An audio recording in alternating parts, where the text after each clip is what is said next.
HOA stops black paramedic mid-CPR. Now they're facing a $10 million lawsuit. Get your hands off that boy or I swear I'll cuff you myself. The voice didn't belong to a cop. It came from a man in cargo shorts, a plastic badge clipped to his belt, and a smugness that could fill a stadium. Gerald Hunt, Chief of Security for the West Haven Lakes HOA, a title he gave himself, stood over Jamal Carter, a licensed paramedic in full gear who was kneeling over a teenage boy in full cardiac arrest. The kid's lips were blue, his chest unmoving. The hum of a portable AED charged in the background, its green light blinking, ready to shock. "I'm saving his life," Jamal barked, sweat pouring from his temple as he pressed deep, rhythmic compressions into the boy's sternum. "This is private property," Gerald snapped, stepping closer. "You're unauthorized. I need you to step away now." Jamal didn't budge. "I'm a licensed paramedic. Off duty, yes, but legally allowed to respond in an emergency. If you stop me and he dies, that's on you." Gerald's eyes narrowed. He reached for his walkie. "We've got a trespasser on Ridge Court Playground. Black male, aggressive, mid-30s, possibly impersonating EMT. Backup requested." At that moment, the AED beeped and advised a shock. Jamal hit the button. The boy's body jolted, then slumped. Come on," Jamal whispered, resuming compressions. Then it happened. Gerald lunged forward, grabbed Jamal by the arm, mid-pump, and yanked him off the boy. "I said, back off. You are under citizen's arrest." No, don't do this," screamed one of the nearby teens who had been watching, phone in hand, recording the whole thing. Jamal fought against Gerald's grip, trying to get back to the boy's side, but it was too late. The rhythm was broken. The shock lost its chance. The chest didn't rise. The AED blinked out. Jamal sat cuffed, face scraped, his hands trembling behind him. The boy, Elijah Thomas, aged 15, lay motionless under a wide blue sky. 6 minutes later, real EMS arrived. Too late. By that evening, the video had 40,000 views on TikTok. By morning, it was on CNN. But 2 hours before the tragedy, it had been just another slow Sunday. Jamal had been visiting his cousin Malik at the West Haven Lakes subdivision, helping him move into his new townhome. It was all manicured lawns, HOA-mandated mailboxes, and community rules so thick they might as well be federal code. Jamal had just dropped a box of pans on the kitchen counter when the first scream pierced the air. "Help! He's not breathing!" Jamal didn't think. He ran, muscle memory taking over before conscious thought. When he hit the playground, he spotted the boy instantly, on the pavement, eyes glassy, lips turning a terrifying shade of gray. "Call 911, Jamal yelled as he dropped to his knees. "Tell them we've got a cardiac arrest, teenage male." He worked fast, moving into chest compressions. 30 down. No pulse, no response. He pulled the AED from his bag, it was never far from him, and began charging the unit. "You're not allowed here," a voice snapped behind him. Jamal ignored it. Then Gerald's voice again, louder, more threatening. "This is private property. You can't treat anyone without HOA authorization." "HOA?" Jamal glanced up. "This kid doesn't care about your HOA. His heart just stopped." Gerald stood his ground, arms folded, eyes hidden behind cheap mirrored shades. "If you don't step away, I'll detain you until police arrive." "That's obstruction of emergency medical response," Jamal warned, "and you're impersonating a first responder." Jamal's breath caught. It wasn't just ignorant, it was dangerous. He'd heard of stories like this, neighbors getting in the way of CPR, bystanders calling the cops on off-duty black EMTs. But this was real. This was happening to him.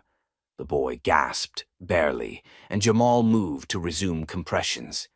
And then Gerald tackled him. The phone recording captured the exact second.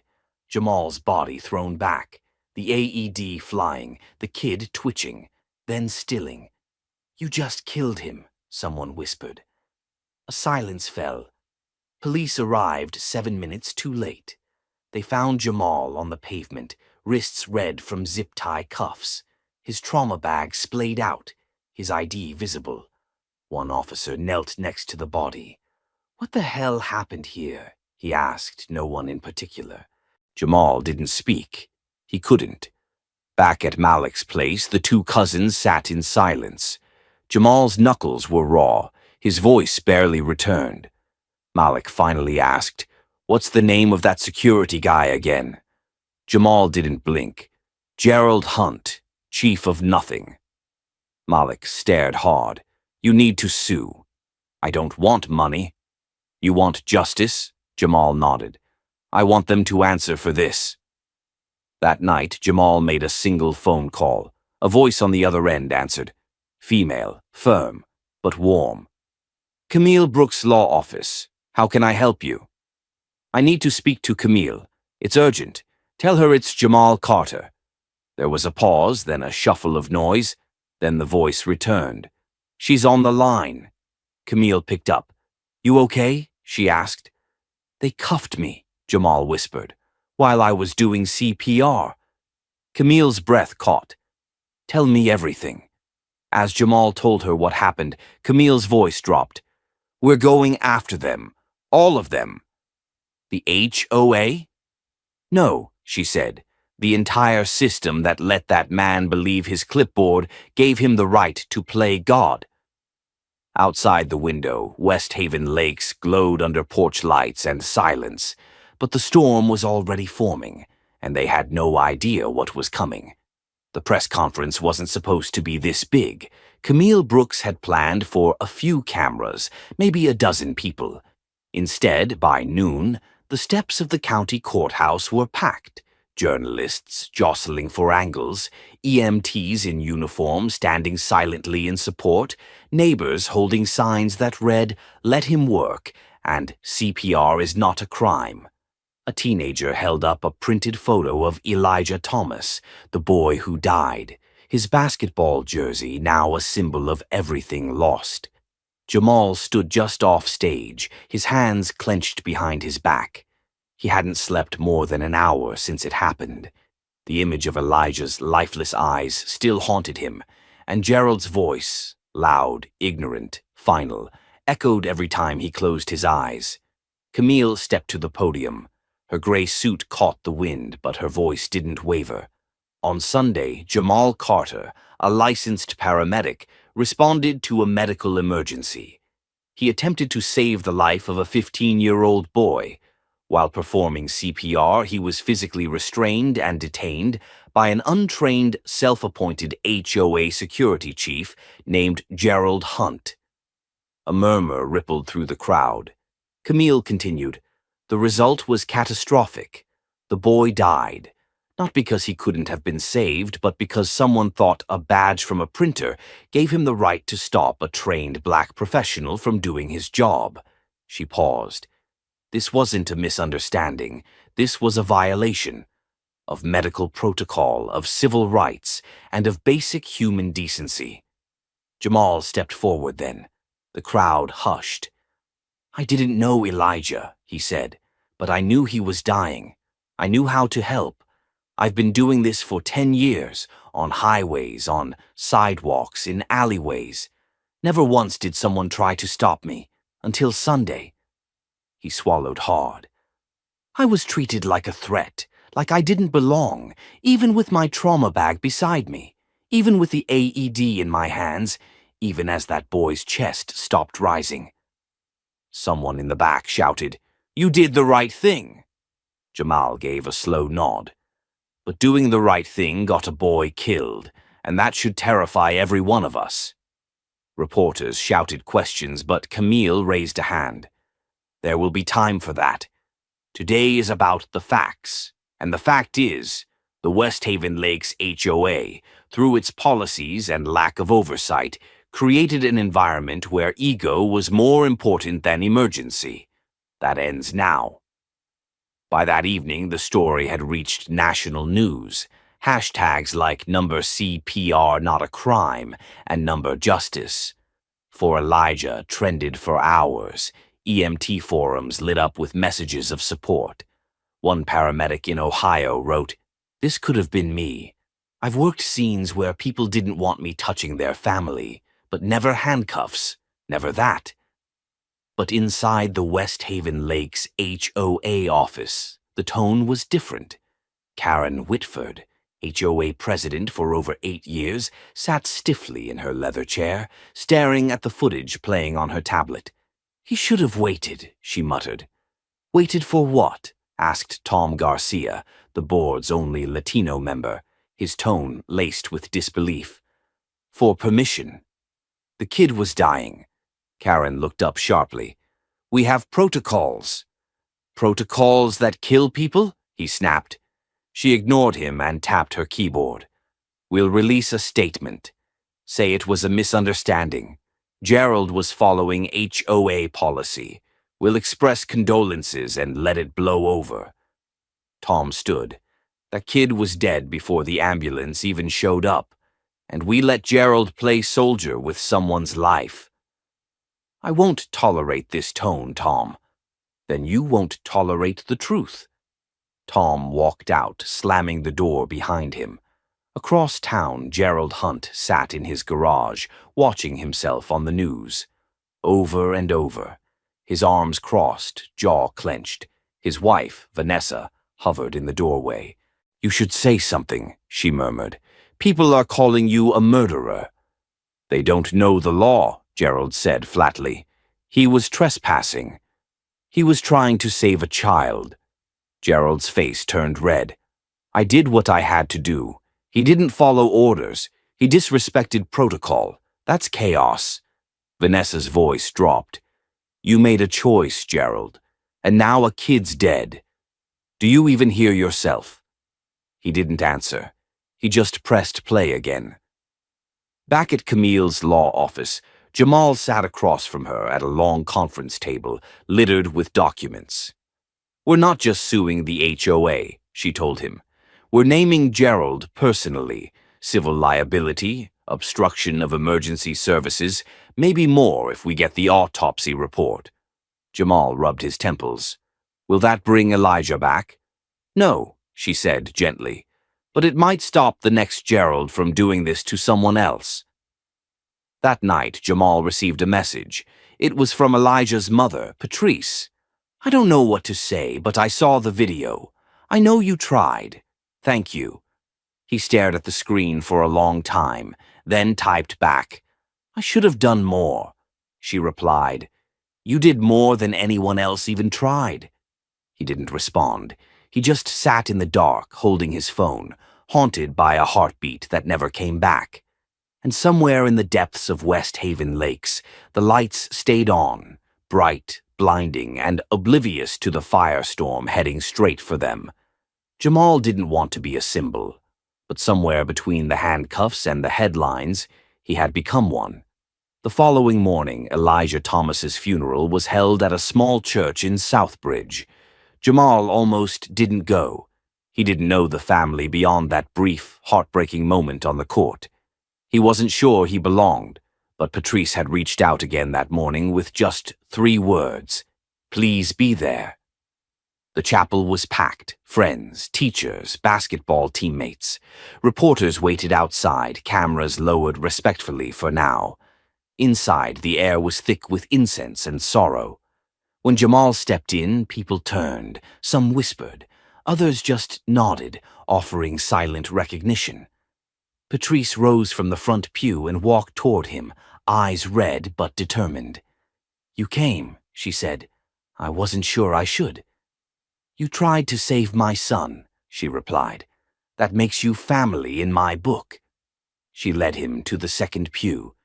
He sat quietly as a slideshow played above the altar, photos of Elijah laughing, running, holding a trophy. It was the kind of life that deserved a future. Later, as people lined up to speak, one of Elijah's classmates stepped forward. A skinny kid named Travis, voice cracking but clear. Elijah was the fastest guy on the court, smiled even when we lost. He wanted to play for UCLA. He had plans, real ones. And he should be here. His voice faltered. But instead of his name being called for a scholarship, it got printed in headlines because someone thought rules mattered more than breath. Silence. When Jamal stepped outside after the service, a small group of EMTs waited for him. Uniforms, badges, trauma bags slung over shoulders.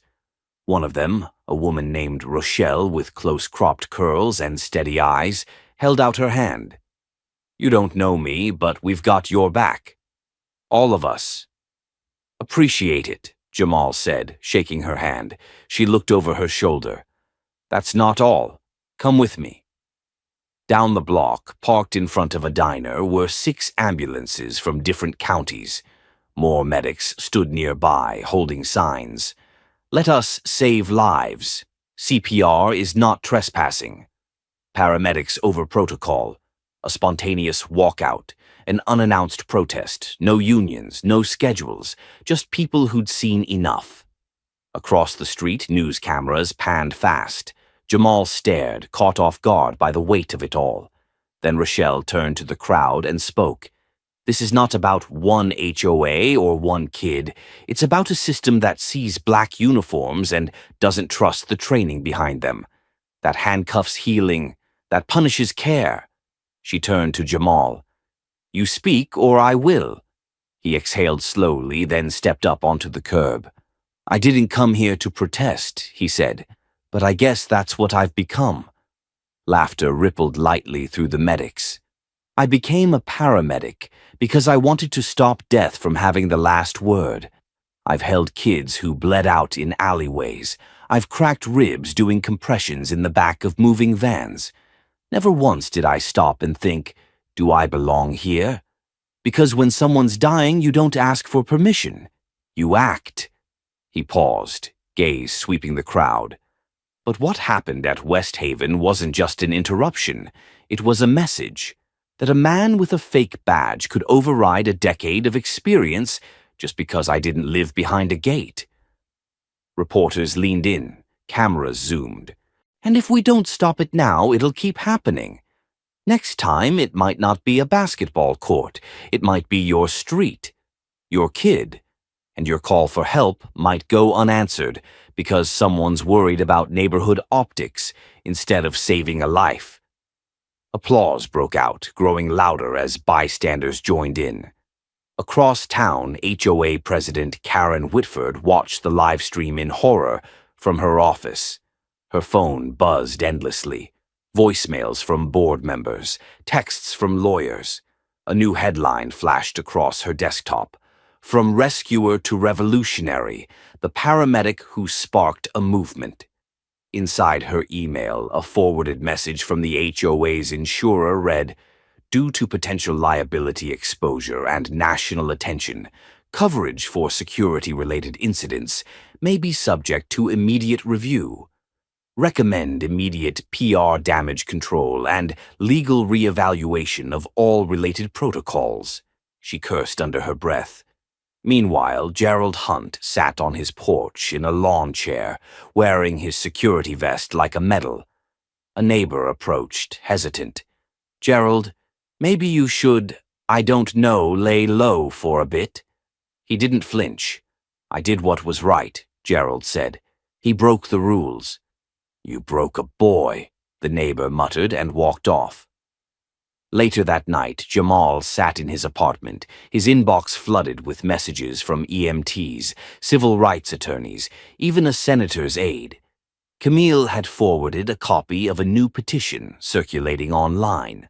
Federal protection for emergency responders from civil interference. It had 86,000 signatures and growing. Jamal clicked open one email at the bottom of the list. It was from a high schooler in Oregon. "Hi. I want to be a paramedic one day. I saw what they did to you and I just wanted to say, I'd want you there if I ever needed help. He closed his laptop slowly. The fight had started in handcuffs. Now it was burning across the country. By the time Jamal arrived at his brother's office the next morning, the energy in the room was electric. Marcus Warren, civil rights attorney with a reputation for making city governments squirm, stood at the center like a general reviewing war maps. "This is bigger than they think," Marcus said, pinning a printout of an internal HOA email onto a corkboard. "This is systemic negligence masked as community policy." Jamal stood near the doorway, silent, scanning the room. News clippings, HOA bylaws, photos from the incident, screenshots of Gerald Hunt in his security vest, yelling across the basketball court. "Do you want to make this civil, criminal, or both?" Marcus asked, finally turning to him. "I want accountability," Jamal replied. "Whatever gets us there fastest." Marcus nodded. "Then we hit them where it hurts. Policy first, then reputation, then money." He pointed to another email, this one from HOA President Karen Whitford to her board, dated 2 months before the incident. "We must maintain optics during all community events. No outside contractors unless pre-cleared." Marcus tapped the line with a pen. "That's not a policy. That's a boundary against compassion." Jamal crossed his arms. "And it cost Elijah his life." Marcus leaned in. "Then we make sure it costs them their future." Later that afternoon, a press conference was held on the steps of the Southbridge courthouse. Media vans clogged the street. Cameramen jostled for angles. Local and national news stations stood shoulder to shoulder. Marcus stepped up to the podium, sharp in a dark navy suit, and cleared his throat. "Good afternoon. My name is Marcus Warren, and I represent Mr. Jamal Harris, a licensed paramedic and 10-year emergency responder who was unlawfully detained while administering life-saving CPR to a minor within the West Haven Hills community. Flashbulbs popped. Today we are filing a $10 million lawsuit against the West Haven Hills Homeowners Association for gross negligence, obstruction of emergency medical services, unlawful detainment, and contributing to the wrongful death of Elijah Thomas, a 17-year-old high school student." Gasps. Cameras zoomed. "This is not just about Jamal. This is about every trained medical professional who may one day hesitate because a badge with no authority, no training, and no heart got in their way." When Jamal stepped to the mic, he didn't read from a script. His voice was steady, but his eyes carried weight. "I didn't wake up expecting to lose someone that day. I didn't expect to be handcuffed while trying to save a kid's life. But here we are, and if speaking up now makes sure that never happens to anyone again, then I'll do it every day for the rest of my life." He stepped back. The crowd roared. By nightfall, the lawsuit was trending nationwide. HOA attorneys issued a flat corporate statement. "We are reviewing the matter and committed to community safety." But the internet didn't buy it. On Reddit, a user posted a leaked copy of the HOA's security training materials. The documents included phrases like "assert physical authority" and "challenge all unknown responders." A note in the margin, allegedly written by Gerald, read, "Even licensed workers can be a threat if they don't check in first." The backlash was immediate. Even HOA residents began speaking out. One, a retired ER nurse named Belinda Holt, appeared on a local news segment. "I begged the board to get real training for security years ago," she said, "but they were more interested in enforcing HOA dues and noise complaints. Now a kid is dead." Meanwhile, Jamal's inbox was flooding again. Messages from fellow medics, from firefighters, from mothers. One read, "You were there for him. We're here for you." But not every message was support. An anonymous voicemail came in at midnight. A deep voice, distorted, said, "Stay quiet. You think this helps your people? It just makes things worse." Jamal didn't flinch.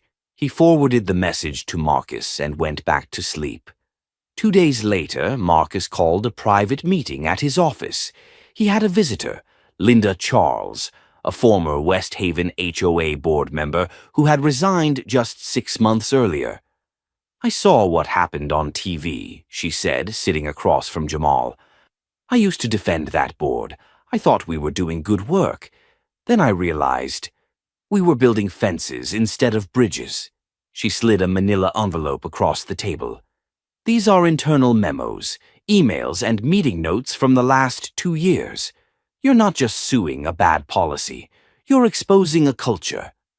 Jamal opened the file slowly. One note, dated last spring, read, "No need to involve medics unless risk of lawsuit is high. Image is key."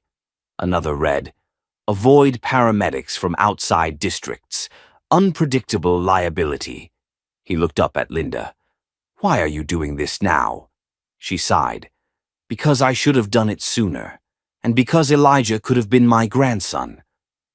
That night, Marcus prepared a new motion to submit the leaked documents as evidence. The case was evolving fast, from civil rights infringement to full-blown institutional misconduct. And Jamal? He wasn't just a paramedic anymore. He was becoming the face of a reckoning. By the time the leaked documents hit the morning news cycle, West Haven Hills was a community under siege, not by outsiders, but from within. Residents flooded the HOA office with phone calls, demanding answers, while others staged impromptu protests outside the front gate, with signs that read, "Let medics save lives," and "Justice for Elijah." Inside a modest cafe downtown, Jamal sat quietly across from Elijah's parents, Patrice and Darrell Thomas. The cafe was nearly empty except for them, the only sound being the low hum of the refrigerator and the occasional clink of cups behind the counter.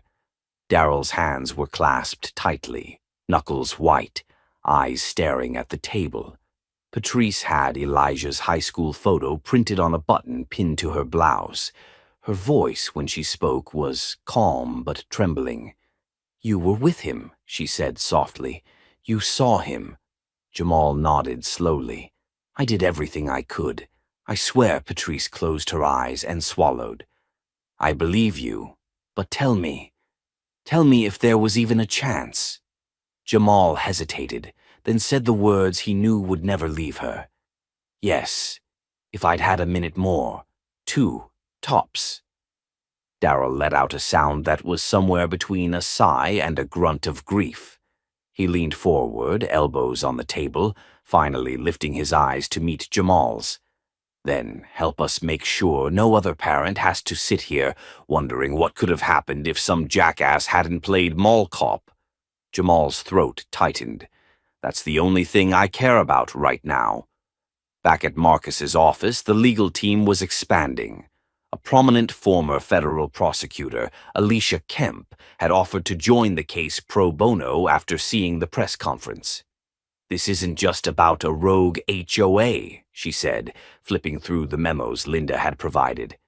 "This is about a power structure that believes it can act without oversight, and it's racial, whether they want to admit it or not." She tapped a highlighted section in one email. "Security officers must remain alert, particularly when non-residents exhibit urban or unverified behavior." Urban. Jamal scoffed when he read that line again. "They mean black," Marcus nodded grimly, "and we're going to make them say it under oath." Meanwhile, the HOA board was fracturing. Karen Whitford, the president, had canceled all public appearances. Gerald Hunt, the man who had cuffed Jamal, was placed on administrative leave, but hadn't been seen in public since. But that didn't stop him from talking. Late one night, a podcast clip started circulating online. It was Gerald, sounding defensive, even arrogant, as he defended his actions on a fringe talk show.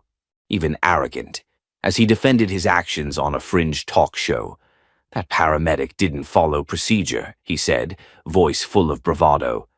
"We don't let just anybody walk into our neighborhoods and start poking around. He was aggressive. He resisted. A short silence followed, and then the host asked, "Even if someone's dying," Gerald replied without hesitation, "it's not my job to know who's dying. It's my job to keep the community safe." The internet tore him apart within hours. A side-by-side clip soon went viral. Gerald's quote played over footage of Elijah's motionless body on the court. The fury was immediate. National figures chimed in. News outlets replayed the podcast repeatedly with scathing commentary. And then came the knock at Marcus's door. It was from the office of Congresswoman Denise Waller, who had quietly followed the case. Her legislative director brought a message. "The Congresswoman wants to meet Jamal." "She's drafting a bill, federal protections for emergency responders. She thinks his testimony could move the needle." Jamal blinked, caught off guard. "I'm not a politician," he said again. "You're not supposed to be," Marcus replied. "You're a voice they can't ignore." But before they could even draft a statement, another twist hit. A new whistleblower emerged, a current HOA board member named Peter Carlson. He was the youngest on the board, a tech consultant who had voted against the current security protocols. Peter reached out to Alicia privately, offering emails from a private message board not previously disclosed. One message from Karen read, "Better to delay responders than let liability spiral. If they're real, they'll wait." Another from Gerald was more chilling. "If they don't have credentials on file, treat them like intruders, period. Medics, contractors, pizza delivery, doesn't matter." Peter had screenshots, timestamps, everything. When the materials were verified and submitted to the court, Alicia's hands shook. "This isn't just negligence," she said. "This is policy, racist, codified, intentional." That night, Jamal walked alone through a city park near the hospital. He passed a group of teenagers playing basketball under flickering lights. One of them missed a shot, laughed, and shouted, "You got a block better than that, man." Jamal froze for a second. The sound, the joy, felt like it belonged to another world. But one of the kids turned, saw him, and smiled. "Hey, you that guy on the news? The EMT?" Jamal nodded once. "You tried to save that boy, right?" Jamal's voice was quiet. "I tried." The kid lifted a fist, nodding in respect. "That matters, man. It matters." Jamal walked away with his heart heavier and lighter at the same time. He knew what came next would be harder, but he wasn't backing down. The sun had barely broken through the clouds over West Haven Hills when a black SUV with tinted windows pulled into the HOA's main office parking lot. Out stepped a woman in a crisp navy blue suit, heels sharp enough to pierce concrete. Alicia Kemp, former federal prosecutor, wasn't here for diplomacy. She was here to deliver a subpoena. Inside, the atmosphere felt like the final hour of a crumbling regime. Karen Whitford sat at the head of a long conference table, flanked by 3 visibly shaken board members and 2 panicked attorneys. She clutched a Starbucks cup as if it might shield her from what was coming. "You can't be serious," one of the attorneys said, flipping through the subpoena pages. Alicia's voice was calm, cold. "I'm as serious as Elijah Thomas's death. That's why the Department of Justice has opened a formal inquiry." Karen slammed her cup on the table. "We are a private community. We had protocols." Alicia raised an eyebrow. "Your protocols led to a child's death. That makes them public interest." Meanwhile, back in Marcus's office, Jamal stared at a screen filled with headlines. They were getting louder, sharper. Not just paramedic detained, but racial profiling in gated communities. And "Are HOAs the new police?" The pressure was working, but the weight on his chest hadn't lifted. He looked up as Marcus walked in, holding a thick folder. "Discovery just came through," Marcus said, dropping the folder on the table. "You need to see this." Inside were more emails, dozens, pages of internal HOA correspondence, all retrieved through court order. One message from Gerald to the entire board read, "If we let paramedics just walk in, we'll lose control. I'd rather get sued than let this place turn into chaos." Jamal blinked slowly. He'd rather get sued than let someone live. But that wasn't the worst one. A week before Elijah died, Karen had sent a directive to the board titled Incident Prioritization. It read, in part, "In all emergencies, optics are key. If a responder doesn't match the demographic profile of our residents, additional verification must be prioritized before access." Demographic profile. They put it in writing. Marcus sat down, his voice low. "We're not just winning this case, we're exposing something deep, something ugly." But while their legal arsenal grew, Jamal's emotional toll followed. He barely slept. He jumped every time his phone buzzed. And now, with reporters camping outside his apartment and social media dissecting his every move, the idea of peace felt fictional. That night, he walked to the old basketball court, the same kind Elijah collapsed on. A small memorial had been set up. Photos, flowers, candles. Someone had written in chalk, "He deserved to grow up." Jamal sat on the edge of the court, watching the breeze flicker through the candle flames. A quiet voice startled him. "Mr. Jamal?" He turned. A young boy, maybe 12, stood there with a folded paper in his hands. He held it out with both palms. "I drew this in class." Jamal unfolded the paper. It was a crayon drawing, stick figures, an ambulance, and a big red heart between two people. The caption read, "Thank you for trying." He looked up, throat tight. "What's your name?" "Malik," the boy whispered. "Elijah was my cousin." Jamal knelt beside him. "You okay?" Malik's eyes were wet but steady. "I'm mad. But Mom said when people like you don't give up, it means maybe next time someone will get to go home." Jamal hugged him without thinking. The boy hugged back tightly. Later that week, the national conversation took another turn when a second paramedic, Jacqueline Ford, came forward. She had her own story. Months before Elijah's death, she had been denied entry into another HOA-controlled community just 10 minutes away from West Haven Hills. The reason? Her credentials didn't match the database, even though her ambulance was idling outside the gate with lights flashing. She'd been delayed over 8 minutes. The patient survived, but barely. Her statement, submitted under oath and broadcast on primetime TV, hit like a shockwave. "I'm a licensed paramedic, but in that moment I was treated like a threat. Because I was black. Because I didn't live there. That hesitation could have been a death sentence." More cases followed.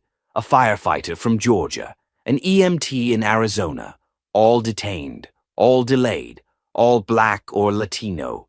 Suddenly, the lawsuit wasn't just about Elijah. It was a mirror held up to the nation. West Haven's local news station ran a panel called The New Redlining, discussing how HOA power structures mirrored systemic discrimination in emergency access. And through it all, Jamal kept showing up. To meetings, to interviews, to court prep sessions, to memorial events.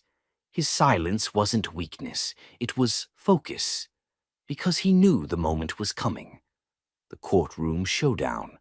The place where every second he lost on that court, every breath Elijah didn't get to take, would have to be explained under oath. And he was going to be ready. The courtroom was packed, every seat filled, every corner humming with tension. Cameramen adjusted their tripods, attorneys shuffled through folders, and the gallery buzzed with the quiet murmur of anticipation. At the center of it all sat Jamal Carter, dressed in a tailored gray suit that barely concealed the weight he carried. His eyes scanned the room, not out of nervousness, but precision. Every face here was about to hear what really happened on that court. Across from him sat Karen Whitford and Gerald Price, flanked by their attorneys. Rick Dunlow's seat remained empty. He'd refused to appear, citing bias and media hysteria. No one missed him. Judge Ramsey, a woman known for her no-nonsense demeanor, entered without ceremony and gavelled the court to order. We're here to hear testimony in the matter of Carter versus West Haven Hills Homeowners Association. The first few hours moved slowly, foundational questions, procedural formalities. But when Jamal took the stand, the atmosphere shifted. The courtroom grew still. "State your full name for the record," the attorney said. "Jamal Anthony Carter." "And your occupation?" "I'm a certified EMT with over 10 years of service." "Walk us through what happened on the morning of April 8th. Jamal breathed in deeply. "I was visiting my cousin. We were helping her move furniture into her new place in West Haven Hills. Around 11:40 a.m., I heard screaming. I ran toward the basketball court. That's where I saw the boy, Elijah, on the ground, not breathing." He recounted everything: the compression count, the AED deployment, the moment Rick approached, the orders to stop. "And did you stop?" "Only when Rick physically restrained me." The prosecution's attorney leaned in. "What did you think was happening to Elijah at that moment?" Jamal's jaw tightened. "He was dying. Every second counted." "And what did you say to Rick?" "I told him I was licensed. I showed him my ID. I told him the kid's life was at risk." "Did he listen?" "Number he said I wasn't authorized to be there. Called it private property. Said I was a liability." A low ripple moved through the courtroom. Judge Ramsey rapped her gavel once. "Let's keep the room in order." The prosecutor continued. "Did Elijah survive?" "No," Jamal said, voice quiet. "He flatlined while I was handcuffed." Silence fell again. The attorney let it breathe. Then she said, "Jamal, how has this affected your life?" He took a long pause. "I've delivered babies in the back of ambulances. I've restarted hearts on highway shoulders. I've been cussed out, puked on, cried on. But I've never had to stand by and watch a child die because someone thought my skin color didn't belong next to a bleeding body." From the gallery, a soft sniffle broke the quiet. Elijah's mother, Patrice, sat with her husband, holding his hand tight. Jamal's words hit home. Then came the defense. Karen's attorney stood, straightened his blazer, and began, "Mr. Carter, were you employed by the city during this emergency?" Number Y was off duty, but licensed. "And you didn't have prior clearance to provide services on private property?" "I had a dying child." "Please answer the question." "No, I didn't have prior clearance." The attorney glanced toward the jury, planting the seed. "So, technically, you were trespassing." Jamal looked directly at him. "Is that what we're calling CPR now?" A beat of silence, then the attorney moved on. "Did you shout at Mr. Dunlow? Threaten him?" "I shouted because he was stopping CPR. I didn't threaten anyone." "Did you continue touching the child after being told to stop?" "I continued CPR. That's not touching. That's saving." The defense tried to rattle him, but Jamal didn't budge. His calm, grounded responses landed harder than any rehearsed rebuttal. It was clear to everyone, this wasn't a man with a grudge. This was a man with purpose. Then came the twist. The prosecution called a surprise witness. Lena Wallace. A former HOA security volunteer, Lena had resigned 3 months prior. She walked into the courtroom with a small box under one arm and a look of resolve on her face. "Miss Wallace," the prosecutor asked, "what is in that box?" "Copies," she replied, "of training materials, emails, a binder that Rick made us use during response drills." The prosecutor held up one document. "Can you read what's highlighted?" Lena nodded. "It says, if the person rendering aid is not a resident or previously registered with the HOA, Initiate removal protocol immediately. Do not assume credentials are valid. Authority rests with the HOA. The courtroom erupted. Reporters clicked faster. Judge Ramsey had to gavel twice. Lena continued. Rick told us, word for word, sometimes it's better to take control and deal with the fallout later. These outsiders think they can just come in and play hero? Not here. That sentence hung in the air like smoke. The prosecution rested their case. Over at the defense table, Karen stared down, jaw clenched. Gerald's face was pale. Even their own attorney looked shaken. After court adjourned, Jamal stepped outside into a wall of flashing cameras.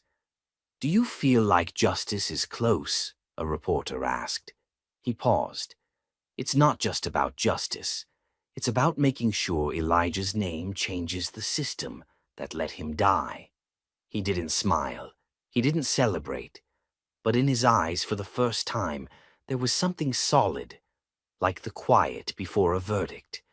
The verdict came down just after noon on a Tuesday, under skies so blue it felt surreal.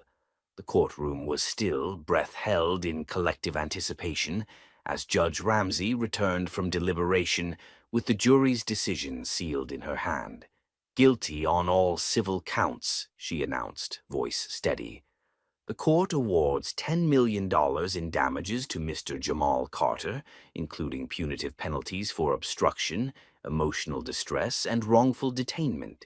The HOA of West Haven Hills is hereby ordered to dissolve its current private enforcement operations effective immediately, and may not reinstate them without government certification and oversight."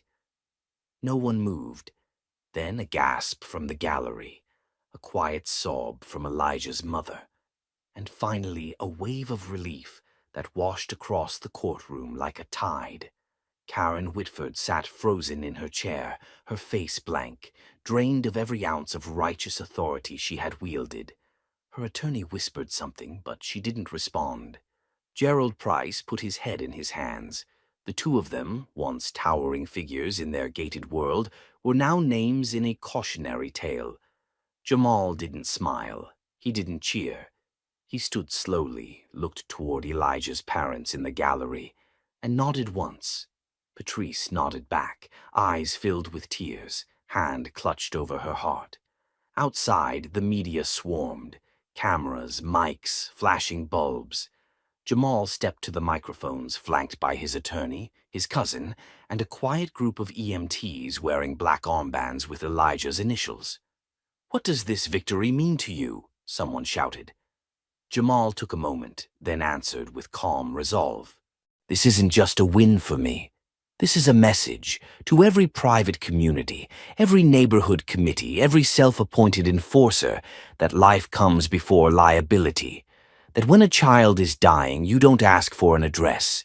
You ask, 'How can I help?'" He let the silence sit for a moment before continuing. "This lawsuit was never about money. It was about truth. About a system that decided control mattered more than breath. Elijah Miller died not because help wasn't there, but because help was handcuffed. And we should all be ashamed of that." The crowd erupted into applause, but Jamal stepped back, hands folded, gaze steady. His job wasn't done, not really. A few days later, the fallout began to spread. Karen resigned from the HOA board, effective immediately, issuing a shallow apology in a statement that barely reached the local paper. Her home went up for sale less than 24 hours later. Online forums filled with bitter debates. Gerald moved out under the cover of night. Rick Dunlow, who had avoided every subpoena and hearing, was finally arrested after being found hiding in a cabin in upstate Georgia. The charges: impersonating a law enforcement officer, obstruction of emergency services, and reckless endangerment. The state legislature announced it was reviewing policies related to private security operations in residential communities. A new bill began circulating, unofficially called Elijah's Law, drafted to prohibit any untrained individual from interfering with emergency response efforts under penalty of prosecution, And Jamal, he went back to work. It wasn't easy. The first day back on the ambulance felt like stepping onto a battlefield, but it was his purpose, and more than ever, he knew why he did it. He also launched a new initiative, the Elijah Project, aimed at providing CPR training in underfunded neighborhoods and educating citizens about their rights in medical emergencies. Within weeks, cities across the state signed on. Schools adopted the training.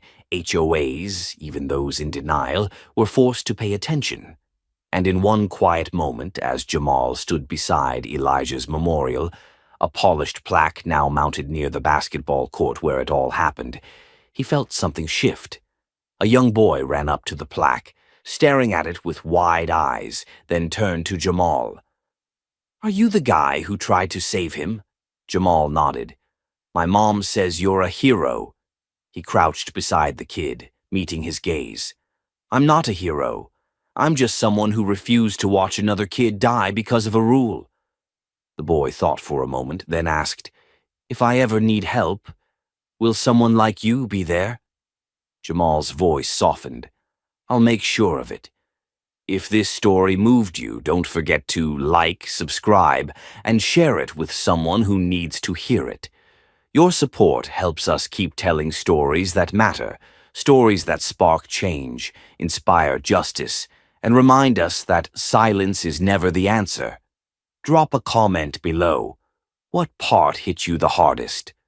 Where in the world are you watching from? Your voice matters. Let it be heard.